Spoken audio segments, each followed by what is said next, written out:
Olá pessoal, tudo bem? Bem-vindos a mais um vídeo. Dessa vez a gente vai resolver o exercício número 4 do LeetCode na linguagem Python 3. Bom, o que esse desafio propõe?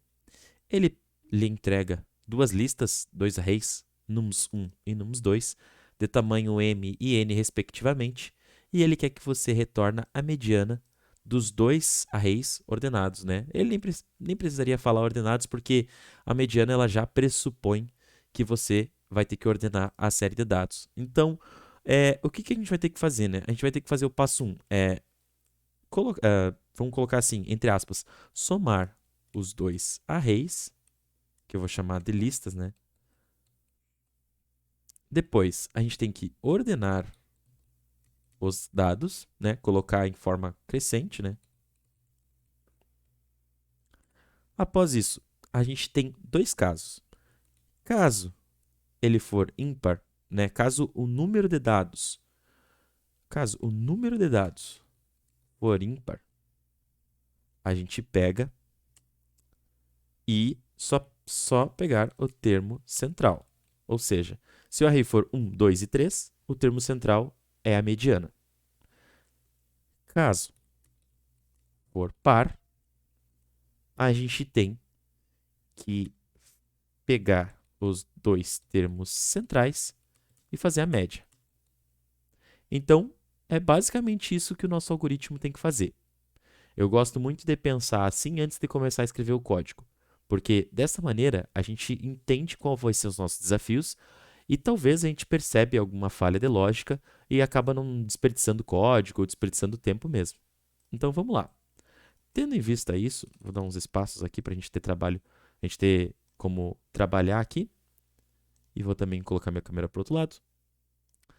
Tendo em vista isso, agora a gente tem que começar a escrever o nosso código. O primeiro de tudo é somar os dois arrays. E para fazer isso, a gente vai utilizar os métodos disponíveis que o próprio Python nos fornece, tanto na parte ali de listas e quanto na parte built-in.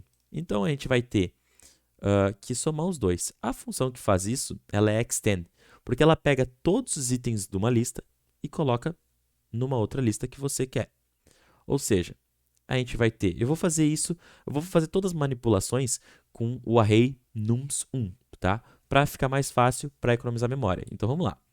nums1.extend nums2. O que isso aqui está fazendo? Pegar todos os itens da lista nums2, passar para a lista nums1. Agora a gente precisa ordenar os dados. Vamos utilizar outra função, outro método do nums1, né? Que são todos os dados, todos os itens já numa lista só.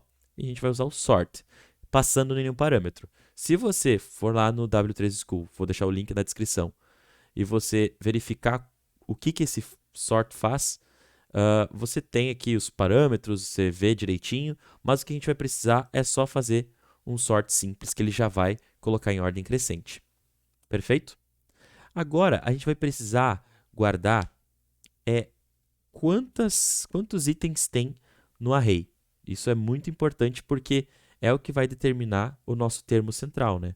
O termo central ele é basicamente o número de arrays dividido por 2. Só que a gente vai ter umas peculiaridades que eu já vou demonstrar em seguida. Perfeito. Agora a gente vai ter que a metade, vou botar metade, vamos colocar metade assim. Ele vai ser o tamanho do array nums1. Isso aqui vai ser a metade. Só que a gente vai precisar, na verdade, eu vou renomear, vou colocar tamanho.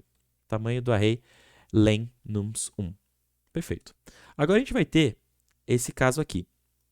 Caso o número de dados for ímpar ou par. Como é que a gente faz essa função, né? essa dúvida? Como é que a gente pega esse questionamento e transforma num laço de decisão? A gente tem o if no Python. Se o tamanho divididos, resto de divisão, por 2 for igual a 0, então esse é o caso que ele é par. Porque você pega, por exemplo, 4, divide por 2, o resto da divisão de 4 por 2 é 0.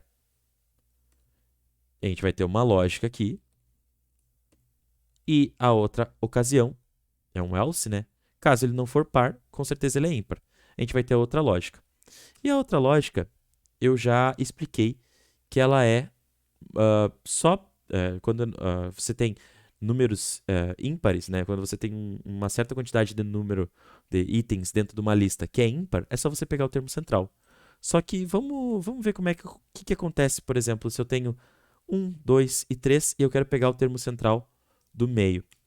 Você tem aqui um tamanho igual a 3. Para você pegar o termo central, você precisa dividir 3 por 2, que é metade. Só que isso aqui vai resultar em 1,5. E quando você tentar acessar o termo central desse array, não vai dar problema, porque nas listas, o índice que você vai pesquisar na lista tem que ser inteiro. Então, o que você quer, na verdade, é a parte inteira dessa divisão. Então, para você pegar a metade, você precisa pegar 3 dividido por 2, mas você quer a parte inteira. Então, você faz essa operação, só que envolve com inteiro, que o Python ele vai resultar isso aqui em 1. Então, você quer pegar o nums1 na posição, que é o tamanho dele, dividido por 2, só que é o inteiro dessa operação. Correto? Opa, aqui. Você quer a parte inteira dessa operação. E para ficar um pouco mais legível, eu vou também pegar isso aqui e vou chamar de meio. Chamar a parte, a metade, vamos chamar de metade. Agora sim.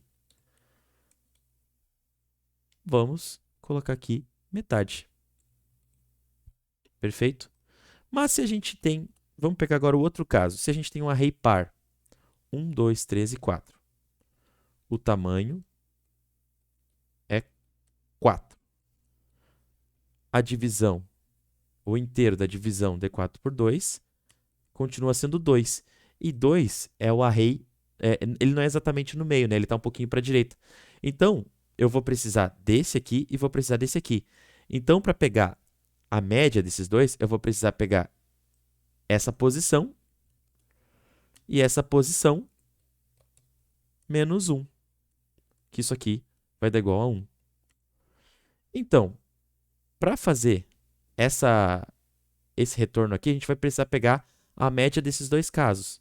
Então, nós temos que retornar, entre parênteses,